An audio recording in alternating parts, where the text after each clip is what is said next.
बिस्मिल्लाहिर्रहमानिर्रहीम। Long bird complex Imran series मुसन्निफ़ Mazhar Kaleem MA। Julia और तनवीर तेज़ तेज़ कदम उठाते दरमियानी गैलरी में आगे बढ़े चले जा रहे थे। फिर अचानक एक दरवाजे पर रुककर जूलिया ने कॉल बेल पर उंगली रख दी। कौन है? अंदर से एक नुस्वानी सी आवाज़ सुनाई दी। प्रेसिडेंट हाउस से आपके नाम एक खुसूसी पैगाम आया है मिस मारिया, जूलिया ने डोर फोन पर जवाब देते हुए कहा। ओह अच्छा, जवाब मिला और जूलिया ने तनवीर की तरफ देखा तो तनवीर ने सर हिला दिया और दरवाजे के दूसरी तरफ दीवार के साथ पुष्ट लगाकर खड़ा हो गया। वो दोनों इस वक्त इसी रिहायशी प्लाजा में थे जहां मारिया का रिहायशी फ्लैट था और जहां जूलिया इमरान के साथ पहले मारिया से मिलने के लिए आई थी। जूलिया को मालूम था कि दरवाजे में मौजूद शीशे पहले अंदर से मारिया देखेगी और फिर दरवाज़ा खोलेगी, क्योंकि ये यहाँ का रिवाज था कि दरवाजे में एक छोटा सा शीशा लगा रहता था जिसमें अंदर से देखने से बाहर से खासी वसी रेंज में नज़र आ जाता था। इसे आम अल्फाज में डोर आई कहा जाता था। इसलिए तनवीर साइड पर दीवार के साथ लगकर खड़ा हो गया था ताकि डोर आई से दरवाजे के सामने सिर्फ जूलिया ही खड़ी नजर आए। चंद लम्हों बाद दरवाज़ा खुलने की आवाज़ सुनाई दी और फिर दरवाजे पर मारिया खड़ी नजर आई। जूलिया से धकेलती हुई अंदर ले गई और फिर तनवीर भी बिजली की सी तेज़ी से अंदर इसके पीछे दाखिल हो गया। कौन हो तुम? क्या मतलब है? कौन हो तुम? मारिया ने हैरान होते हुए कहा। दरवाज़ा लॉक कर दो तनवीर, जूलिया ने तनवीर से कहा तो तनवीर ने जल्दी से दरवाज़ा अंदर से लॉक कर दिया। इसी लम्हे जूलिया का हाथ घुमा और मारिया चीखती हुई उछलकर नीचे फर्श पर जा गिरी। इसने नीचे गिरते ही उठने की कोशिश की, लेकिन जूलिया की राहत हरकत में आई और इसकी कनपटी पर पूरी कुव्वत से ज़रब पड़ी तो मारिया का जिस्म एक झटका खाकर सीधा हो गया। जबकि इस दौरान तनवीर जेब से रिवॉल्वर निकालकर फ्लैट के अंदरूनी हिस्से की तरफ बढ़ गया था। इसके अलावा और कोई नहीं है फ्लैट में। चंद लम्हों बाद तनवीर ने वापस आते हुए कहा, इसे उठाकर अंदरूनी कमरे में ले चलो। जूलिया ने कहा तो तनवीर ने झुककर मारिया को उठाया और जूलिया के पीछे चलता हुआ अंदरूनी कमरे की तरफ बढ़ गया। अंदर एक बेडरूम के साथ एक सिटिंग रूम था। तनवीर ने बेहोश मारिया को एक कुर्सी पर डाल दिया। रस्सी तलाश करो, अंदर से मिल जाएगी, जूलिया ने कहा तो तनवीर इस तरह सर हिलाता हुआ मुड़ गया जैसे इसके मुंह में ज़बान ही ना हो। वो जूलिया के अहकामात की तामील इस तरह करने का आदी था जैसे इसका गुलाम हो। जूलिया सामने वाली कुर्सी पर बैठ गई। इसका चेहरा सता हुआ था। थोड़ी देर बाद तनवीर वापस आया तो इसके हाथ में नायलॉन की रस्सी का एक बंडल था। फिर इसने जूलिया के कहने पर इस रस्सी की मदद से बेहोश मारिया को कुर्सी के साथ इस तरह बांध दिया कि वो हरकत भी ना कर सके। अब इसे होश में ले आओ, जूलिया ने कहा तो तनवीर आगे बढ़ा और इसका मुंह और नाक दोनों हाथों से बंद कर दिया। चंद लम्हों बाद जब मारिया के साकित जिस्म में हरकत के तासुरात नमूदार होने लगे तो तनवीर पीछे हट गया। तुम्हारी जेब में खंजर होगा, वो मुझे दे दो, जूलिया ने कहा। तुम बस हुक्म देती रहो, बाकी काम मुझ पर छोड़ दो, तनवीर ने पहली बार कहा। जो मैं कह रही हूँ वो करो तनवीर, जूलिया ने सर्द लहजे में कहा तो तनवीर ने जल्दी से कोट की अंदरूनी जेब से एक तेज़ धार खंजर निकाला और जूलिया के हाथ में दे दिया। इसी लम्हे मारिया ने कराहते हुए आंखें खोल दी और इसके साथ ही इसे लाशऊरी अंदाज में उठने की कोशिश की, लेकिन रस्सी की बंदिशों की वजह से वो हरकत तो एक तरफ सही तौर पर कसमसा भी ना सकी थी। तुम कौन हो? ये तुमने मुझे क्यों बांध रखा है? मारिया ने दहशत ज़दा लहजे में कहा। सुनो मारिया, अगर तुम अपना चेहरा हमेशा हमेशा के लिए ख़राब नहीं कराना चाहती तो जो मैं कहूँ वैसे ही अमल करो, जूलिया ने गुर्राते हुए कहा। इसका लहजा बेहद सर्द था। तुम कौन हो? क्या चाहती हो? मारिया ने इसी तरह दहशत ज़दा लहजे में कहा। तुम डॉक्टर हारंग की सेक्रेटरी रही हो। तुम तवील अरसे से इसके साथ काम करती रही हो। डॉक्टर हारंग इस वक्त लॉन्ग बर्ड कॉम्प्लेक्स में है और इसने कॉम्प्लेक्स को सील्ड कर दिया है। वो बाहर नहीं आ रहा, जबकि मैं चाहती हूँ कि तुम इसे किसी तरह यहाँ बुलाओ, जूलिया ने कहा। डॉक्टर हारंग को यहाँ? ये कैसे हो सकता है? वो यहाँ क्यों आएंगे? मारिया ने इस तरह हैरान होते हुए कहा जैसे जूलिया ने किसी नामुमकिन तरीन काम के लिए कह दिया हो। अगर वो यहाँ नहीं आ सकता तो फिर तुम्हारी दोनों आंखें निकाल दी जाएंगी, तुम्हारी नाक और तुम्हारे दोनों कान काट दिए जाएंगे, तुम्हारा चेहरा बिगाड़ दिया जाएगा, तुम्हारे हाथों और टांगों की हड्डियाँ तोड़ दी जाएंगी और फिर तुम्हें किसी फुटपाथ पर फेंक दिया जाएगा। फिर तुम्हें मालूम होगा कि तुम्हारा क्या हशर होता है जब तुम्हारी तरफ लोग देखना तो एक तरफ तुम पर थूकना भी गवारा नहीं करेंगे। बोलो, क्या तुम अपना ऐसा हशर चाहती हो? जूलिया ने इंतहाई गुस्सीले लहजे में कहा तो मारिया का बंधा हुआ जिस्म बेइख्तियार इस तरह कांपने लगा जैसे इसे जाड़े का तेज बुखार चढ़ गया हो। बोलो, जवाब दो, जूलिया ने गुर्राते हुए कहा। मम मम मुझ पर रहम करो, मैं बेकसूर हूँ। डॉक्टर हारंग मेरे कहने पर कभी भी यहाँ नहीं आएंगे, कभी भी नहीं आएंगे, मैं सच कह रही हूँ। अलबत्ता, मारिया ने हिकलाते हुए लहजे में कहा। लेकिन अलबत्ता कहने के बाद वो यकलख्त इस तरह खामोश हो गई जैसे उसे अचानक एहसास हो गया हो कि वो गलत बात करने लगी थी। तनवीर, ये खंजर लो और इसकी एक आंख निकाल दो, जूलिया ने खंजर तनवीर की तरफ बढ़ाते हुए कहा। तो तनवीर ने इस बात में सर हिलाते हुए जूलिया के हाथ से खंजर लिया और जारिहाना अंदाज में मारिया की तरफ बढ़ गया। रुक जाओ, फॉर गॉड सेक रुक जाओ, मारिया ने तनवीर के चेहरे पर सफ़ा की और आंखों में वहशियाना चमक देखकर इंतहाई खौफजदा लहजे में चीखते हुए कहा। इसका जिस्म बुरी तरह कांपने लगा था, चेहरा हल्दी की तरह जर्द हो गया था। रुक जाओ तनवीर, लेकिन अब जैसे ही मैं इशारा करूं, इसकी एक आंख निकाल देना, जूलिया ने सर्द लहजे में कहा। यस मिस, तनवीर ने भी सर्द लहजे में जवाब दिया। बोलो, ये तुम्हें आखिरी मौका मिल रहा है, अपने आप को बचा लो, किसी को मालूम ना हो सकेगा वरना, जूलिया ने गुर्राते हुए कहा। मम मैं कह रही थी कि इसे सिर्फ इसकी साबका बीवी सूजन ही बुला सकती है, वो सिर्फ इसकी कॉल पर ही आ सकता है और किसी की कॉल पर नहीं आ सकता, मारिया ने कहा। साबका बीवी सूजन, क्या मतलब, खुलकर बताओ, जूलिया ने कहा। मादाम सूजन यहाँ के सबसे बड़े क्लब सूजन क्लब की मालिका है, वो बेहद अमीर कबीर औरत है। डॉक्टर हारंग को इसने पसंद कर लिया और डॉक्टर हारंग ने भी इसे बेहद पसंद करता था, चुनाचा उन्होंने शादी कर ली। कई सालों बाद एक बार जब डॉक्टर हारंग सूजन के पास गया तो इसके लिबास से किसी गैस की तेज बू आ रही थी। सूजन बेहद नफीस औरत है, इसने डॉक्टर हारंग को मना कर दिया कि वो अब साइंस पर काम करना बंद कर दे, लेकिन डॉक्टर हारंग की तो सारी जिंदगी ही साइंसी तजर्बात में गुजरी थी। चुनाचे इसने इनकार कर दिया। इस पर दोनों मियाँ बीवी के दरमियान नाचाकी हो गई और सूजन ने अदालत से तलाक ले दी। लेकिन डॉक्टर हारंग इसी तरह इससे मोहब्बत करता था, वो इसके बगैर बीमार पड़ गया। सूजन भी इससे मोहब्बत करती थी। चुनाचे इन दोनों के दरमियान ये तय पा गया कि वो दोनों आपस में दोस्ती रखेंगे, लेकिन शर्त ये रखी गई कि डॉक्टर हारंग महीने में एक हफ्ता मुस्तकिल सूजन के पास रहेगा और इस दौरान वो साइंसी लेबॉर्ट्री के करीब भी ना जाएगा। चुनाचा तब से ऐसा ही हो रहा है और हो सकता है कि अब भी ऐसा ही हो कि वो सूजन के पास खुफिया तौर पर जाता हो, लेकिन अगर ना भी जाता हो तो सूजन अगर इसे कॉल करे तो वो लाजमन इसके पास पहुंच जाएगा, मारिया ने कहा। ये सूजन कहाँ रहती है, जूलिया ने पूछा। वहीं क्लब के अंदर, एक तरफ इसकी रिहाइशगाह है, वो बेहद अमीर कबीर औरत है, मारिया ने जवाब दिया। इस वक्त वो कहाँ मिल सकेगी, क्या तुम्हें इसके फ़ोन नंबर का इल्म है, जूलिया ने पूछा। हाँ, मैं तो डॉक्टर हारंग की सेक्रेटरी हूँ, मुझे कैसे नहीं मालूम होगा, मारिया ने कहा और इसके साथ ही इसने एक फ़ोन नंबर बता दिया। मैं नंबर मिलाती हूँ, तुम इस सूजन से बात करो। तुमने इसे ये कहना है कि एक औरत और एक मर्द इसके पास डॉक्टर हारंग का खुसूसी पैगाम लेकर आ रहे हैं, जूलिया ने कहा। नहीं, वो ऐसे कभी नहीं मिलेगी, वो किसी से नहीं मिलती, वो बेहद नकचड़ी औरत है। वो तो मुझसे भी इसलिए चंद बातें कर लेती थी कि मैं डॉक्टर हारंग की सेक्रेटरी हूँ, वरना वो तो बड़े बड़े अफसरों को भी घास नहीं डालती, मारिया ने जवाब देते हुए कहा। ठीक है, तुम सिर्फ इतना करो कि ये मालूम हो जाए कि वो घर पर है या नहीं, तनवीर ने कहा।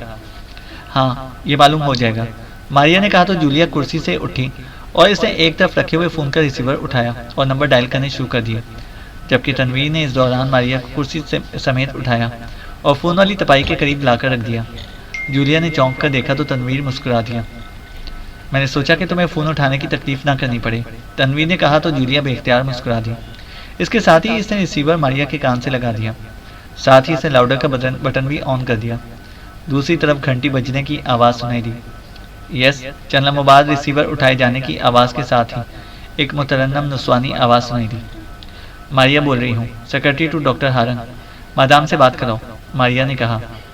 होल्ड ऑन करें, दूसरी तरफ से कहा गया। हेलो, चंद लम्हों बाद एक इंतहाई नरम सी आवाज़ सुनाई दी। लहजा बेहद मुतरन्नम और नफीस था।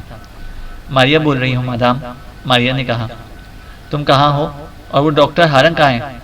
मैंने इसकी रिहाइशगाह पर फ़ोन किया था, मुलाजिमीन ने बताया कि तुम वापस चली गई हो और हारंग किसी लेबॉर्ट्री में बंद हो गया है। क्यों?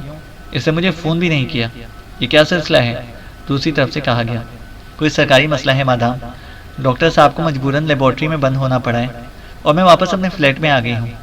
अभी चंद लम्हे पहले डॉक्टर हारंग साहब ने ट्रांसमीटर कॉल करके कहा है कि मैं आपको फ़ोन करके पूछूं कि क्या आप अपनी रिहाइशगाह पर मौजूद हैं या नहीं, मारिया ने कहा और इसके साथ ही इसने मायने खेज नज़रों से जूलिया की तरफ देखा तो जूलिया ने इस तरह इस बात में सर हिला दिया जैसे वो कह रही हो कि वो दुरुस्त लाइन पर बात कर रही है। इसने खुद मुझे क्यों फ़ोन नहीं किया? इसका वहाँ का फ़ोन नंबर क्या है? सूजन ने कहा। वहाँ फ़ोन नहीं है, सिर्फ ट्रांसमीटर पर बात हो सकती है, और वो भी बाहर से। सिर्फ मैं ही कर सकती हूँ, वरना वहाँ का computer transmitter call he of कर देगा, क्योंकि वहाँ सिर्फ चंद मखसूस लोगों की आवाज़ें ही फीड की गई हैं, मारिया ने जवाब देते हुए कहा। और इसने एक बार फिर जूलिया की तरफ देखा, तो इस बार जूलिया ने मुस्कुराकर इस बात में सर हिला दिया। ओह, तो ये बात है। ठीक है, मैं रिहाइशगाह पर मौजूद हूँ। बस ये पूछना चाहती हो या कोई और बात भी है? मैं इससे फौरी तौर पर मिलना चाहती हूँ, सूजन ने कहा। मादाम, इसका बंदोबस्त हो सकता है। प्रेसिडेंट हाउस के 2 खास अफराद ये बंदोबस्त कर सकते हैं। डॉक्टर हारंग साहब ने इस बारे में मुझे भी हिदायत की हैं। मैंने इनसे रब्ता किया है। वो कुछ रकम के एवज ये काम करने पर तैयार हो गए हैं, लेकिन वो रकम पेशगी चाहते हैं, मारिया ने कहा। क्या मतलब? मैं समझी नहीं तुम्हारी बात, सूजन ने हैरत भरी लहजे में कहा। मादाम, इस लेबॉर्ट्री को सरकारी तौर पर सील कर दिया गया है। डॉक्टर हारंग सरकारी तौर पर वहाँ से 2 माह से पहले किसी भी सूरत में बाहर नहीं आ सकते, और ना ही कोई आदमी वहाँ जा सकता है, जबकि इसका चार्ज प्रेसिडेंट हाउस के इन दोनों अफराद के पास है। अगर वो चाहें तो एक स्पेशल वे खोलकर डॉक्टर हारंग को आप तक पहुँचा सकते हैं, या आप चाहें तो आपको वहाँ पहुँचा सकते हैं। चूँकि ये जुर्म है, इसलिए वो रकम मांगते हैं। अब जैसे आप कहें, मारिया ने कहा। ओह, तो ये बात है। लेकिन मैं वहाँ कैसे जा सकती हूँ? वहाँ तो इंतहाई नागवार बू फैली हुई होगी। ठीक है, तुम इन्हें मेरे पास भेज दो, मैं खुद इनसे बात कर लेती हूँ, सूजन ने कहा। बेहतर मादाम, वो एक औरत और एक मर्द हैं। वो अपना नाम जाहिर नहीं करना चाहते, इसलिए वो सिर्फ प्रेसिडेंट हाउस का रेफरेंस देंगे, मारिया ने वाकई इंतहाई जहानत से बात करते हुए कहा। इन्हें कहो कि वो क्लब के रिसेप्शन पर पहुंचकर प्रेसिडेंट हाउस का हवाला दें, वहाँ से इन्हें मेरे पास पहुंचा दिया जाएगा, सूजन ने कहा। यस मादाम, मारिया ने कहा। तो दूसरी तरफ से राब्ता ख़त्म हो गया और जूलिया ने रिसीवर कैडल पर रख दिया। अब तो आप खुश हैं? अब तो मुझे छोड़ दें, मारिया ने कहा। हाँ, छोड़ देंगे, सब्र करो, जूलिया ने कहा, और इसके साथ ही वो मुड़ी और इसने तनवीर को सर हिलाकर मखसूस इशारा किया और तेज तेज कदम उठाती कमरे से बाहर आ गई। दूसरे लम्हे इसे रिवॉल्वर के धमाके और मारिया की चीख सुनाई दी, तो इसने बेख्तियार होंठ भींच लिए। इसे खोलकर इसकी लाश स्टोर में छुपा दो तनवीर, ताकि फ़ौरन लाश दस्तयाब ना हो सके। जल्दी करो, जूलिया ने कमरे से बाहर आते हुए कहा। क्या ज़रूरत है इस ख्वामख्वाह की दर्द सरी की? निकल चलो, तनवीर ने मुंह बनाते हुए कहा और तेज़ी से बैरूनी दरवाजे की तरफ बढ़ गया। जूलिया ने बेख्तियार एक तवील सांस लिया और इसके पीछे चल पड़ी। चंद लम्हों बाद वो एक कार में बैठे सूजन क्लब की तरफ बढ़े चले जा रहे थे। ड्राइविंग सीट पर तनवीर था, जबकि जूलिया साइड पर बैठी हुई थी। डॉक्टर हारंग के यहाँ आने में तो काफ़ी वक्त लगेगा। किसी तरह इस सूजन को मजबूर करके वहाँ कॉम्प्लेक्स में ले जाया जाए तो काम ज़्यादा जल्दी हो सकता है, तनवीर ने कहा। नहीं, इस तरह डॉक्टर हारंग मशकूक हो सकता है। वो बाहर आ जाए तो फिर कॉम्प्लेक्स में जाने में कोई दुश्वारी नहीं होगी। असल बात इस सील्ड कॉम्प्लेक्स में रास्ता बनाने की है, जूलिया ने जवाब दिया, तो तनवीर ने इस बात पर सर हिला दिया। थोड़ी देर बाद इनकी कार सूजन क्लब के वसीओ अरीज और इंतहाई शानदार इमारत के कंपाउंड में मुड़ी और तनवीर इसे एक तरफ बनी हुई पार्किंग की तरफ ले गया। पार्किंग में कार रोककर वो नीचे उतरे। तनवीर ने कार लॉक की और पार्किंग बॉय से कार्ड लेकर वो दोनों तेज तेज कदम उठाते क्लब के मेन गेट की तरफ बढ़ते चले गए। क्लब का हॉल बेहद वसी और इंतहाई शानदार अंदाज में सजा हुआ था। इस वक्त चूंकि सुबह का वक्त था, इसलिए मेज़ों पर इक्का दुक्का अफराद ही नजर आ रहे थे। हॉल तकरीबन खाली पड़ा हुआ था। अलबत्ता एक तरफ बने हुए वसी और अरीज काउंटर के पीछे 2 खूबसूरत लड़कियां मौजूद थीं। तनवीर और जूलिया काउंटर की तरफ बढ़ गए। जी, एक लड़की ने उन्हें गौर से देखते हुए कहा। हमारा ताल्लुक प्रेसिडेंट हाउस से है, मादाम को इत्तला दें, जूलिया ने इंतहाई बावकार लहजे में कहा। ओह यस, लड़की ने चौंक कर कहा और काउंटर पर रखे हुए इंटरकॉम का रिसीवर उठाकर इसने यके बाद दीगरे कई नंबर प्रेस कर दिए। काउंटर से बैगी बोल रही हूँ, मादाम को इत्तला कर दें कि काउंटर पर एक खातून एक साथ तशरीफ़ लाए हैं। इनका कहना है कि इनका ताल्लुक प्रेसिडेंट हाउस से है। लड़की ने कहा तो फिर वो खामोश खड़ी रही और फिर इसने रिसीवर रख दिया और एक तरफ खड़े हुए सुपरवाइज़र को बुलाया। इन्हें मादाम के पास छोड़ो, लड़की ने सुपरवाइज़र से कहा। आइए, सुपरवाइज़र ने कहा और दाएं तरफ राहदारी की तरफ मुड़ गया। जूलिया और तनवीर इसके पीछे चलते हुए क्लब की इमारत के एक दरवाजे से बाहर साइड पर पहुंच गए और फिर बाएं तरफ मुड़कर वो एक अलहदा बनी हुई शानदार इमारत के बंद गेट पर पहुंच गए। गेट पर 2 मुसल्ला बावर्दी दरबान मौजूद थे। इन्हें मादाम के पास पहुंचा दो, सुपरवाइज़र ने कहा। यस, आइए जनाब, एक दरबान ने कहा और फिर दरबान फाटक खोलकर अंदर चला गया। जूलिया और तनवीर इसके पीछे अंदर दाखिल हो गए। रिहाइश का वाकई बेहद शानदार और अमीराना ठाट बाट की थी। थोड़ी देर बाद वो एक बड़े से सिटिंग रूम के अंदाज में सजे हुए कमरे में पहुंच गए। तशरीफ़ रखें, मादाम अभी तशरीफ़ ला रही हैं, वहाँ तक लाने वाले मुलाजिम ने कहा और फिर बाहर चला गया। जलालाबाद कमरे का दरवाज़ा खुला और एक अधेड़ उम्र औरत अंदर दाखिल हुई। अलबत्ता इससे गौर से देखने पर ही अंदाज़ा होता था कि वो अधेड़ उम्र है, वरना जिस अंदाज में वो बनी संवरी हुई थी इससे ये मालूम होता था कि वो नौजवान लड़की है। इसके जिस्म पर इंतहाई कीमती लिबास था। वो दोनों समझ गए कि यही सूजन है। चुनाचा वो दोनों उठकर खड़े हो गए। मेरा नाम जूलिया और ये माइकल है। हमारा ताल्लुक प्रेसिडेंट हाउस से है और मारिया ने हमें आपके पास भेजा है। जूलिया ने कहा तो मादाम में बड़े नफुवत भरे लहजे में सर हिलाकर इन्हें बैठने का इशारा किया और खुद भी एक सोफे पर बैठ गई। तो तुम इस लेबॉर्ट्री के इंचार्ज हो? किस इलाके में है ये लेबॉर्ट्री? क्या प्रेसिडेंट हाउस में है? मादाम ने इन्हें गौर से देखते हुए कहा। आप इन बातों को छोड़े मादाम, ये सरकारी राज है। आप अपनी बात करें, क्या आप क्या चाहती हैं? जूलिया ने मुंह बनाते हुए कहा। तो सूजन बेख्तियार चौंक पड़ी। इसके चेहरे पर हैरत के साथ साथ कदरे गुस्से के तासुरात उभर आए थे। ये तुम किस लहजे में मुझसे बात कर रही हो? जानती हो मैं कौन हूँ? तुम तो प्रेसिडेंट हाउस में मुलाजिम हो, जबकि मैं चाहूँ तो प्रेसिडेंट को यहाँ बुला लूँ। सूजन ने तल्ख और करख्त लहजे में कहा। तो फिर बुला लें, इन्हें कह दें कि वो आपको डॉक्टर हारंग से मिलवा दें। मैं देखूंगी कि वो कैसे आपकी बात मानते हैं। चलो माइकल, उठो चलें। जूलिया ने भी गुस्सीले लहजे में कहा और उठकर खड़ी हो गई। तनवीर भी एक झटके से उठ खड़ा हुआ। हैरत है, तुम किस तरह की बातें कर रही हो? सूजन ने और ज़्यादा हैरान होते हुए कहा। मादाम सूजन, हम सिर्फ मारिया की वजह से यहाँ आए हैं, वरना इस सील्ड लेबॉर्ट्री के स्पेशल वे को खोलने पर हमें सरकारी तौर पर गोली भी मारी जा सकती है। जूलिया ने कहा। ओह ओह, इस कदर सख्ती है? लेकिन ये सख्ती कब तक रहेगी? 1 माह, 2 माह? सूजन ने कहा। ये 2 साल तक भी रह सकती है, जूलिया ने कहा। ओह, फिर तो वाकई मसला है। ठीक है, बैठो और बोलो कि कितनी रकम मांगती हो तुम। सूजन ने इस बार कदरे ढीले लहजे में कहा। तो जूलिया वापस बैठ गई। इसके कहने पर तनवीर भी बैठ गया। आप क्या चाहती हैं? आप वहाँ खुद जाना चाहती हैं या डॉक्टर हारंग को यहाँ बुलवाना चाहती हैं? जूलिया ने कहा। मैं वहाँ नहीं जा सकती, मुझे बदबू से शदीद नफरत है।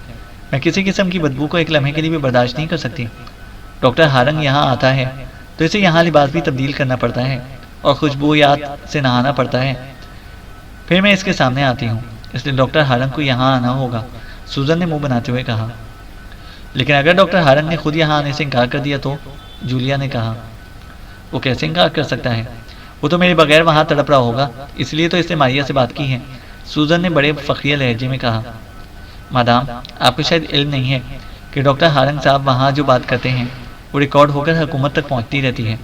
अलबत्ता एक ऐसी फ्रिक्वेंसी है जिस पर इनकी बात रिकॉर्ड नहीं हो सकती और वो आज़ादी से बात कर सकते हैं।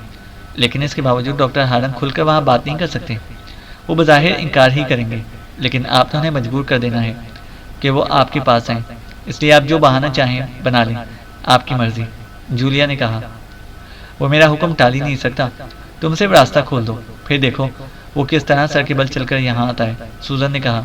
तो जूलिया ने तनवीर को सर हिलाकर मखसूस इशारा किया तो तनवीर उठा और तेज़ी से दरवाजे की तरफ बढ़ गया। सूजन हैरत से उसे जाते हुए देखने लगी। तनवीर ने जाकर दरवाजे को लॉक किया और फिर वापस मुड़ आया। ये क्या कर रहे हो? सूजन ने हैरान होकर कहा। लेकिन इस दौरान जूलिया उठकर इसके करीब पहुंच चुकी थी। दूसरे लम्हे जूलिया का हाथ घूमा और सूजन चीखती हुई नीचे गिरी और साकित हो गई। जूलिया ने इसे बाजुओं से पकड़कर उठाया और सोफे पर डाल दिया। इसके हाथ उकुब में बांध दो, जूलिया ने कहा। तो तनवीर ने जल्दी से बेल्ट खोली और आगे बढ़कर सूजन के दोनों हाथ उकुब में करके बेल्ट बांध दिए। मेरा ख्याल है कि मुझे बाहर जाकर सब लोगों का खात्मा करना होगा, वरना इस तरह हम किसी भी लम्हे फंस सकते हैं। डॉक्टर हारंग न जाने कब यहाँ पहुँचे, तनवीर ने कहा। ठीक है, सिर्फ बाहर के दबानों को छोड़ दो और बाकी सबको ख़त्म कर दो, ज़्यादा लोग नहीं होंगे, जूलिया ने कहा। तो तनवीर सर हिलाता हुआ तेज़ी से इस दरवाजे की तरफ बढ़ गया जहाँ से मादाम सूजन सिटिंग रूम में दाखिल हुई थी, जबकि जूलिया ने सूजन के मुंह और नाक दोनों हाथ बंद कर दिए। चंद लम्हों बाद जब सूजन के जिस्म में हरकत के तासुरात नमूदार होने लगे तो जूलिया ने हाथ हटा लिए। थोड़ी देर बाद सूजन ने कराते हुए आंखें खोल दी। इसने उठने की कोशिश की, लेकिन उकुम में हाथ बंधे होने की वजह से वो वापस सोफे पर गिर गई। इसी लम्हे जूलिया का हाथ घूमा और सूजन के गाल पर पड़ने वाले जोरदार थप्पड़ और सूजन के हलक से निकलने वाली चीख से कमरा गूंज उठा। तुम्हें मालूम हो गया होगा कि हम कौन हैं, जूलिया ने गुर्राते हुए कहा। तुम ये क्या कर रही हो? ये क्या हो रहा है? ये मुझे बांधा क्यों गया है और ये मुझे मार क्यों रही हो? तुम कौन हो? सूजन ने इंतहाई बौखलाए हुए लहजे में कराते हुए कहा। मेरा साथी बाहर गया है और अभी जब वो वापस आएगा तो यहाँ मौजूद तुम्हारे सारे मुलाजिम मौत के घाट उतर चुके होंगे और इसके बाद तुम्हारा नंबर होगा। मेरा साथी औरतों पर तशद्दुद करने का माहिर है। वो तुम्हारे जिस्म की एक एक हड्डी तोड़ देगा, तुम्हारी आंखें निकाल देगा, चेहरे पर खंजरों के वार करके इसे मस्क कर देगा। जूलिया ने घुराते हुए कहा तो सूजन का रंग यकलख्त हल्दी की तरह जर्द पड़ गया। क्यों? मैंने क्या किया है? मुझे मत मारो प्लीज, तुम जो रकम कहो मैं देने के लिए तैयार हूँ, सूजन ने बेख्तियार रोते हुए कहा। हमें रकम नहीं चाहिए, समझी? हमसे भी ना चाहते हैं कि डॉक्टर हारंग इस लेबॉर्ट्री से बाहर आ जाए, जूलिया ने घुराते हुए कहा। बाहर आ जाए? क्यों? क्या तुम उसे मारना चाहती हो? मगर क्यों? सूजन ने कहा। सुनो सूजन, ये सरकारी मामलात हैं।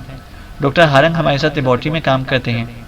वहाँ लेबॉर्ट्री के सामान में काफ़ी लंबी गड़बड़ की गई है जिसे दुरुस्त करना ज़रूरी है, क्योंकि लेबॉर्ट्री की सालाना चेकिंग 2 रोज़ बाद होनी है और डॉक्टर हारंग इस काम में अथॉरिटी हैं। इसलिए हमसे भी इतना चाहते हैं कि डॉक्टर हारंग 2 रोज़ के लिए लेबॉर्ट्री से चला जाए ताकि इस दौरान हम इस गड़बड़ को संभाल लें। इसके बाद बेशक डॉक्टर हारंग वापस चला जाए, हमें इसकी कोई परवाह ना होगी। हमें मालूम है कि सिर्फ तुम्हारी ज़ात ही ऐसी है जो डॉक्टर हारंग को लेबॉर्ट्री से बाहर बुला सकती है, वरना वो सदर के कहने पर भी बाहर नहीं आएगा। इसलिए ये प्लान बनाया गया है कि तुम इसे फौरी तौर पर यहाँ बुलाओ और 2 रोज़ तक अपने पास रखो और बस हमारा काम हो जाएगा। लेकिन अगर तुमने ऐसा ना किया तो फिर तुम्हें तो यहाँ गोली मार दी जाएगी और डॉक्टर हारंग को आखिर चारे के तौर पर वहीं लेबॉर्ट्री में ही हलाक करना पड़ेगा। बोलो तुम क्या चाहती हो, अपनी और डॉक्टर हारंग की ज़िंदगी या मौत? जूलिया ने कहा। मम मैं मरना नहीं चाहती, प्लीज़ मुझे मत मारो और हारंग को भी मत मारो प्लीज़। तुम जैसा कहोगी वैसे ही होगा, मैं अपनी ज़मानत देती हूँ, सूजन ने कहा। देख लो, डॉक्टर हारंग ने बाहर आने से इनकार कर देना है और तुमने इसे हमारे मुतालिक या किसी भी मामले से मुतालिक नहीं बताना। अगर तुमने इस सिलसिले में इशारा भी कर दिया तो दूसरे लम्हे तुम्हारी लाश फड़क रही होगी, जूलिया ने कहा। मैं इसे यहाँ आने पर मजबूर कर दूंगी, तुम बेफिक्र रहो। लेकिन मैं इसे रब्ता कैसे करूँगी, सूजन ने कहा।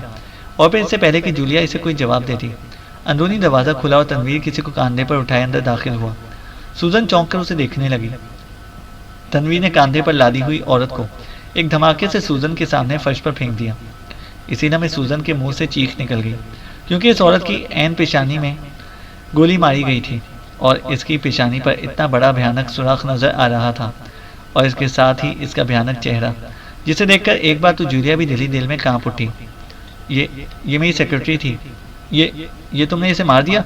सूजन की हालत वाकई गैर हो रही थी। इसे मैं इसलिए उठाकर लाया हूँ ताकि तुम इसकी हालत देख लो और यकीन कर लो कि अगर तुमने ताउन ना किया तो तुम्हारा भी यही हशर हो सकता है। मैं ये भी बता दूं कि तुम्हारी रिहाइशगाह में मौजूद तमाम मुलाजिमीन लाशों में तब्दील हो चुके हैं, इसलिए अब तुम्हारी चीखें सुनने वाला कोई भी नहीं है, तनवीर ने गुर्राते हुए कहा। तुमने देख लिया सूजन, मेरा साथी किस फितरत का है। अब बोलो क्या कहती हो तुम, जूलिया ने कहा। मुझे मत मारो, मैं अभी इसे बुलाती हूँ, वो ज़रूर आएगा, वो सर के बल चलता हुआ आएगा। लेकिन मैं इससे रब्ता कैसे करूँ, सूजन ने अपने आप को संभालते हुए कहा। ट्रांसमीटर निकालो, जूलिया ने तनवीर से कहा। तो तनवीर ने जेब से एक ट्रांसमीटर निकाला और जूलिया की तरफ बढ़ा दिया। इस पर डॉक्टर हारंग की मखसूस फ्रीक्वेंसी एडजस्ट है। मैं इसका बटन दबाऊंगी तो डॉक्टर हारंग कॉल रिसीव करेगा। अगर वो तुमसे पूछे कि तुमने ये फ्रीक्वेंसी कहाँ से हासिल की है तो तुम कह सकती हो कि तुमने प्रेसिडेंट हाउस से अपने ज़राए से हासिल की है, जूलिया ने कहा। तो सूजन ने अस्वात में सर हिला दिया। तुम्हें ट्रांसमीटर पर कॉल करने का तरीका तो आता होगा, जूलिया ने कहा। हाँ मुझे आता है, मैं ट्रांसमीटर पर अपने मैनेजर से खुफिया बात करती हूँ ताकि कोई और उसे ना सुन सके, सूजन ने जवाब दिया। तनवीर, सूजन के हाथ खोल दो, अभी हमसे ताउन करने पर आमादा है, लेकिन अगर ये कोई गलत बात करे या कोई इशारा करने की कोशिश करे तो एक लम्हा ज़ाया किए बगैर इसकी खोपड़ी में गोली उतार देना, जूलिया ने तनवीर से कहा। तो तनवीर ने सर हिलाते हुए आगे बढ़कर सूजन की पुष्ट पर इसके हाथों में बंधी हुई अपनी बेल्ट खोल ली। ये तुम्हारे पास अपनी ज़िंदगी बचाने का आखिरी चांस है, जूलिया ने ट्रांसमीटर इसकी तरफ बढ़ाते हुए कहा। तुम फिक्र ना करो, तुम जैसे कहोगी वैसे ही होगा, मैं मरना नहीं चाहती, सूजन ने कहा और ट्रांसमीटर जूलिया के हाथ से लेकर इसने इसका बटन प्रेस कर दिया। हेलो हेलो, सूजन कॉलिंग हारंग, ओवर। सूजन ने बार बार कॉल देना शुरू कर दी। यस डॉक्टर हारंग अटेंडिंग यू, ओवर। डॉक्टर हारंग की हैरत अंगेज आवाज़ सुनाई दी। हारंग, मैं सूजन बोल रही हूँ, ओवर, सूजन ने कहा। तुमने कैसे ये खुफिया फ्रीक्वेंसी हासिल कर ली, किसने दी है तुम्हें ये फ्रीक्वेंसी, ओवर। डॉक्टर हारंग की लहजे में मर जाने की हद तक हैरत थी। तुम्हारा क्या ख्याल है कि तुम वहाँ छुप कर बैठ जाओगे और सूजन तुमसे बात भी ना कर सकेगी? क्या तुम्हें मालूम नहीं कि सूजन जो चाहे कर सकती है? प्रेसिडेंट हाउस में मेरे आदमी भी मौजूद हैं। क्या मैं वहाँ से फ्रीक्वेंसी भी हासिल नहीं कर सकती? ओवर, सूजन ने कहा। ओह, तो ये बात है। सॉरी सूजन, दरअसल मेरे तस्वुर में भी ना था कि तुम इस तरह का धमाका कर सकती हो। ओवर, डॉक्टर हारंग ने कहा। सुनो हारंग, मैं तुम्हारी तलब इंतहाई शिद्दत से महसूस कर रही हूँ, इसलिए तुम सब काम छोड़कर अभी और इसी वक्त मेरे पास पहुँच जाओ और कम से कम 2 रोज़ का प्रोग्राम बना कर आओ। सुन लिया तुमने? ओवर, सूजन ने कहा। ओह सॉरी डियर सूजन, मैं जिस सिलसिले में मुलव्विस हूँ इसे मैं एक लम्हे के लिए भी छोड़कर लेबॉर्ट्री से बाहर नहीं आ सकता। सिर्फ 1 माह का काम बाकी है, फिर मैं तुम्हारे पास आ जाऊँगा। इंतहाई अहम तरीन मसला है। ओवर, डॉक्टर हारंग ने इंतहाई माजरत भरे लहजे में कहा। तो तुम्हें अब इतनी जुर्रत भी पैदा हो गई है कि तुम मुझे इनकार कर दो? बोलो। ओवर, सूजन ने इंतहाई तल्ख और सख्त लहजे में कहा। मैं इनकार नहीं कर रहा डियर, तुम्हें मैं कैसे इनकार कर सकता हूँ? तुम्हें अपनी हालत का अंदाज़ा अच्छी तरह कर सकती हो, लेकिन मैं क्या करूँ, मजबूरी है। ओवर, डॉक्टर हारंग ने कहा। मैं कोई मजबूरी नहीं जानती, तुम्हें अभी और इसी वक्त मेरे पास पहुँचना होगा। अभी और इसी वक्त। मैं इसके लिए तुम्हें ज़्यादा से ज़्यादा सिर्फ निस्फ घंटा दे सकती हूँ। बस, इसके बाद क्या होगा तुम अच्छी तरह जानते हो। मैं देखूंगी कि इसराइल तुम्हारे नाम पर क़यामत तक थूकता रहेगा। बोलो, जवाब दो, आते हो या नहीं? ओवर, सूजन ने गुस्से से चीखते हुए कहा। सूजन डियर, प्लीज़ मामले को समझने की कोशिश करो। मैं तुम्हें कभी इनकार न करता, लेकिन मजबूरी है। ओवर, डॉक्टर हारंग ने रो देने वाले लहजे में कहा। मैं ट्रांसमीटर ऑफ कर रही हूँ। इसके बाद मैं आधा घंटे इंतज़ार करूँगी। इसके बाद मैं प्राइम मिनिस्टर साहब को फ़ोन करके तमाम बात भी बता दूंगी और सुर्ख लिफाफा भी इन तक पहुँचा दूंगी। फिर मैं देखूंगी कि तुम्हारा क्या हशर होता है। ओवर, सूजन ने कहा। ओह ओह, प्लीज़ ऐसा मत करना। ठीक है, मैं आ रहा हूँ, लेकिन मैं 2 रोज़ तक ना रुक सकूँगा, सिर्फ रात तक रुकूँगा और 1 घंटा लग जाएगा मुझे तुम्हारे पास पहुँचने में। ओवर, आखिरकार डॉक्टर हारंग ने रजामंद होते हुए कहा। ठीक है, 1 घंटा सही और रात तक सही, लेकिन इसमें अब मजीद कोई लचक ना होगी। ओवर एंड ऑल, सूजन ने कहा और इसके साथ ही इसने ट्रांसमीटर ऑफ कर दिया। बस, अब तो ठीक है, सूजन ने ट्रांसमीटर वापस जूलिया की तरफ बढ़ाते हुए कहा। जब तक डॉक्टर हारंग यानी पहुंच जाता, इस वक्त तक कुछ नहीं कहा जा सकता। जूलिया ने सर्द लहजे में जवाब दे दिया। वो पहुंच जाएगा, लाजमन आएगा। मैंने इसे धमकी ही ऐसी दी है। सूजन ने कहा। ये किस किस्म की धमकी थी? क्या तुम इसे ब्लैकमेल करती रहती हो? हालांकि हमें बताया गया था कि तुम इसकी बीवी रही हो। जूलिया ने कहा तो सूजन ने इस बात में सर हिला दिया। हाँ, लेकिन मैंने इससे तलाक ले ली थी, क्योंकि डॉक्टर हारंग साइंसदान होने के बावजूद औरतों के बारे में मुजस्सम शैतान है। तुम इसे जदीद दौर का रास्पुटिन कह सकती हो। मैं इसकी बीवी थी, लेकिन वो दूसरी औरतों से ताल्लुकात रखने का आदी था और मैं भी इसे किसी सूरत नहीं छोड़ सकती थी। चुनाचा मैं बर्दाश्त करती रही, लेकिन जब मामलात बर्दाश्त से बाहर हुए तो मैंने इससे तलाक ले ली। लेकिन इससे पहले मैंने इसके खिलाफ इस्तेमाल करने के लिए ऐसा ब्लैकमेलिंग मवाद इकट्ठा कर लिया था कि अगर मैं इस मवाद को हुकूमत के आला हुकाम और अवाम में पेश कर दूँ तो या तो डॉक्टर हारंग खुदकुशी कर लेगा या फिर इसे गोली मार दी जाएगी। ये मैंने इसलिए किया था कि तलाक के बाद वो मुझसे कतई अलहदगी इख्तियार ना करे। इसने ऐसा भी करने की कोशिश की, लेकिन जब मैंने इसे ब्लैकमेलिंग मवाद के बारे में बताया तो वह इंतहाई खौफजदा होकर मेरी बात मानने पर मजबूर हो गया। अभी वो शायद ना आता, लेकिन इस ब्लैकमेलिंग मवाद ने इसे आने पर मजबूर कर दिया है। इसीलिए मैंने वादा किया था कि वो हर सूरत में आएगा और तुमने देखा कि वो आ रहा है। सूरन ने बड़े फाखिराना लहजे में कहा। तुम बाहर जाकर डॉक्टर हारंग का इस्तकबाल करो और इसे यहाँ लेकर आओ ताकि फिर हम वापस चले जाएं। जूलिया ने तनवीर का नाम लिए बगैर कहा। प्लीज़ मेरी सेक्रेटरी बीनी की लाश बाहर ले जाएं। अब मुझसे ये मज़ीद बर्दाश्त नहीं हो रहा। शायद ज़िंदगी में पहली बार मैंने इन हालात को इस अंदाज में देखा है, वरना। सूजन ने कहा। इसे उठाकर बाहर ले जाओ, जूलिया ने हुक्म देते हुए कहा। तो तनवीर ने झुककर बीनी की लाश उठाई और इस बार वो बैरूनी दरवाजे की तरफ बढ़ गया जिसे इसने लॉक किया था। फिर वो दरवाज़ा खोलकर बाहर निकल गया। जूलिया हाथ में रिवॉल्वर लिए सूजन के सामने कुर्सी पर बैठ गई। क्या तुम्हारा ताल्लुक वाकई प्रेसिडेंट हाउस से है? चंद लम्हों बाद सूजन ने पूछा। क्यों? तुमने ये बात क्यों पूछी? जूलिया ने चौंक कर कहा। इसलिए कि तुम्हारे साथी का अंदाज पुलिस वालों जैसा है और तुम्हारे साथी ने जिस अंदाज में बेचारी बीनी की पेशानी में गोली मारी है, ऐसा आम आदमी नहीं कर सकता। सूजन ने कहा तो जूलिया मुस्कुरा दी। हमारा ताल्लुक वाकई प्रेसिडेंट हाउस से ही है, लेकिन हम प्रेसिडेंट हाउस की स्पेशल सिक्योरिटी में मुलाजिम हैं। हमें ऐसे कामों की बाकायदा तरबियत दी जाती है।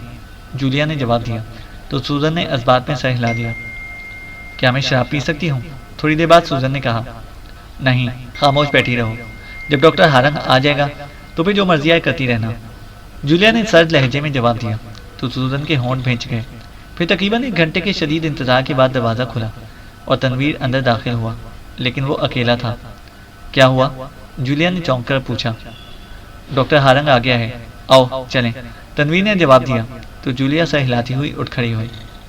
कहाँ है डॉक्टर हारंग? वो अंदर क्यों नहीं आया? सूजन ने भी उठते हुए हैरत भरे लहजे में कहा। लेकिन दूसरे लम्हे एक धमाका हुआ और सूजन चीखती हुई उछलकर नीचे गिरी और बुरी तरह तड़पने लगी। तनवीर के रिवॉल्वर में निकलने वाली गोली ने उसकी खोपड़ी भी तोड़ दी थी। बाहर दरबान मौजूद हैं, जूलिया ने कहा। मैंने उन्हें बुलाकर अंदर ख़त्म कर दिया था और डॉक्टर हारंग को बेहोश करके कार में डाल दिया है। आओ अब चलें, तनवीर ने कहा और जूलिया ने इस बात में सर हिला दिया और फिर वो दोनों तेजी से कदम उठाते हुए बैरूनी दरवाजे की तरफ बढ़ गए। चैनल को सब्सक्राइब करें और बेल आइकन को प्रेस करें ताकि हमारी हर अपडेट आपको बर वक्त मिल सके।